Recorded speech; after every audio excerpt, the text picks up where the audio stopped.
कहा जिनको घंटा और संघ से परेशानी में अपने कान को बंद करें। कांवड़ यात्रा में डीजे भी बजेगा, शंख भी बजेगा, घंटा भी बजेगा, घड़ियाल भी बजेगा। तपती गर्मी, मूसलाधार बारिश, नंगे पैर, कई 100 किलोमीटर की पैदल यात्रा, क्या ये ग्रंथों में लिखा आदेश है? कांवड़ बाहरी नहीं, अपने भीतर की भी यात्रा है, जहाँ शरीर थकता है और मन शांत होता है, जहाँ हर कदम पर भाव पक्का होता है कि मैं विचारों, वस्तुओं, भोगों का त्याग कर सकता हूँ। बम बम भोले की गूंज पूरे देश में गूंज रही है। सावन का पावन महीना चल रहा है, श्रद्धालुओं का जमावड़ा साफ देखने को मिल रहा है। वैसे तो भोले का ये पर्व खुद में ही एक अनोखा त्योहार है, लेकिन इसके अलावा भी लोगों के द्वारा हर बार कांवड़ यात्रा में कुछ न कुछ अनोखा देखने को मिलता ही है। इस कांवड़ यात्रा में भी एक तरफ जहाँ इस कलयुग में भी श्रवण कुमार जैसे पुत्र देखने को मिल रहे हैं, वो भी एक नहीं, ऐसे बहुत सारे पुत्र देखने को मिल रहे हैं जिन्होंने अपने माता पिता को ही अपने कंधों पर उठा लिया।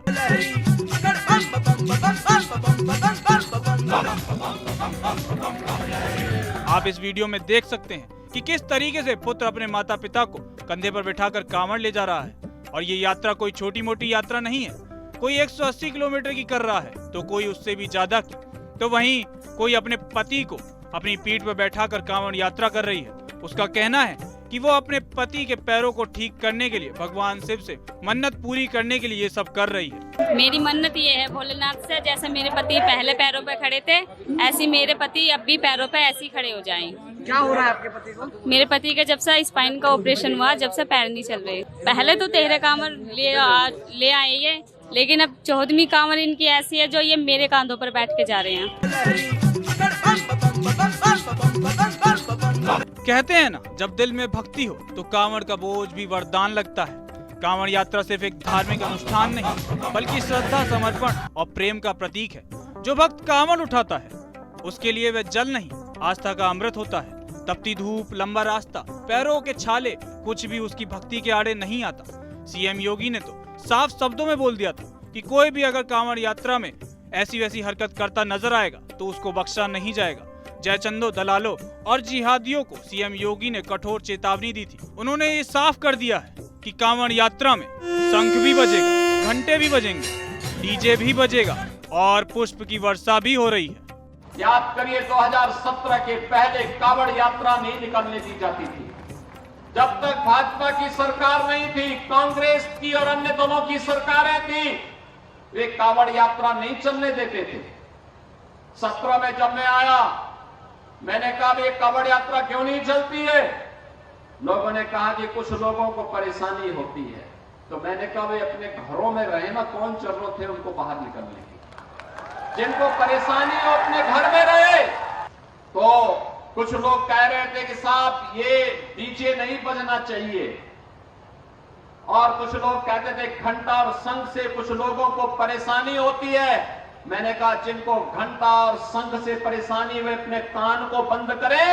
कांवड़ यात्रा में डीजे भी बजेगा, शंख भी बजेगा, घंटा भी बजेगा, घड़ियाल भी बजेगा और धूम धड़ाके के साथ कांवड़ यात्रा यूपी के अंदर निकलेगी। और मुझे प्रसन्नता है 4 करोड़ से अधिक श्रद्धालु कांवड़ यात्रा में प्रतिवर्ष गाजियाबाद से बाबा दुग्धेश्वर नाथ मंदिर से हरिद्वार तक जाता है और हमारी सरकार उन्हें पूरी सुरक्षा देती है, उनका पूरा सम्मान देती है। मैं स्वयं पुष्प वर्षा करने के लिए वहां उपस्थित हूं। सीएम योगी ने ये भी कहा कि हर साल गाजियाबाद से लगभग 4 लाख से ज्यादा श्रद्धालु कांवड़ के लिए जाते हैं और जगह जगह कांवड़ियों के लिए आराम करने के लिए शिविरों की व्यवस्था भी की गई।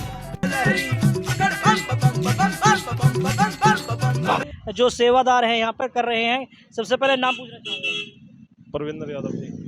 परविंदर जी, गाजियाबाद में यहाँ पे जो कैंप लगाया हुआ है, कितने लोगों का आने की उम्मीद है और यहाँ पर कब तक की व्यवस्था है? यहाँ पर हर साल कम से कम 1000-1500 कांवड़िया आ जाते हैं 3-4 दिन में, और 23 तारीख तक चलेगा, जब तक जल नहीं चढ़ता है, जब तक हमारा शिविर चलेगा। कांवड़ यात्रा के दौरान आप देख सकते हैं कि किस तरीके से योगी बाबा का हेलीकॉप्टर कांवड़ियों पर फूलों की बरसात कर रहा है।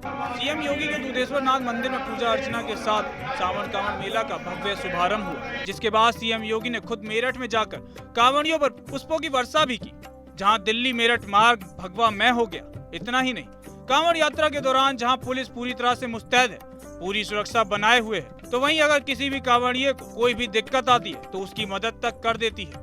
कुछ ऐसा ही देखने को मिला है उत्तराखंड की पुलिस की तरफ से, जब कांवड़ यात्रा के दौरान पैर में मोच आने के कारण अपने साथियों से बिछड़े भोले का सहारा बने उत्तराखंड पुलिस ने तत्काल कांवड़िए के पैर पर मरहम पट्टी की। और आप देख सकते हैं कि किस तरह से कांवड़ को अपने कंधों पर उठाकर श्रद्धालु को उसके साथियों के साथ गंतव्य को रवाना किया गया।